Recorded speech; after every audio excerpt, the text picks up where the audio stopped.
না না না, কী বলবো ভাবতেই পারছি না। এই যে শাকটা দেখলাম সকাল সকাল উঠিয়ে আমার তো মন খুশিতে ভরে গেল। তার কারণ হলো এটাই যে শাকটা আমার ভীষণ প্রিয়। প্রিয় কেন সেটাও বলবো, ভিডিওটা দেখতে থাকো। এই যে ছোট্ট রেসিপি সেটা দেখতে থাকতে আমি গল্পটা অবশ্যই তোমাদের সাথে শেয়ার করছি।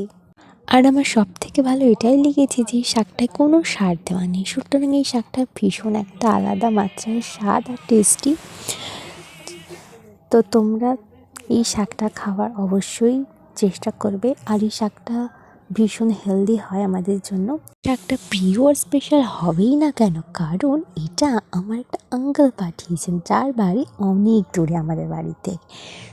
সে যেহেতু এই শাকটা খাওয়ার জন্য লাগিয়েছিল সামান্য মাত্রায় মানে তাদের অর্ধেক জমিতে লাগিয়েছিল, যেহেতু তারা ওই অর্ধেক জমিতে অন্য কিছু চাষ করছিল।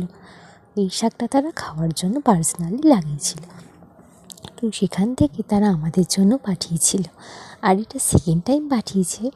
প্রথমবার যখন খেয়েছি ভীষণ ভালো লেগেছিল, সেকেন্ড টাইম অনেকটা পাঠিয়েছে, যেহেতু এটাই লাস্ট। আর হ্যাঁ, তোমরা চাইলে এই শাকে অনেক সবজি দিতে পারো, তোমাদের পছন্দের সবজি। আর এই শাকটা প্রিয় হবেই না কেন, প্রিয় হওয়ার কারণ তো তোমরা শুনেই নিলে।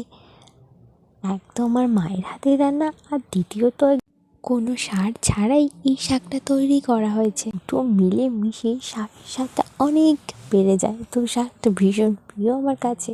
তো তোমরা কমেন্টে বলে যাও যে শাকটা কার কার পছন্দ। তো বাই।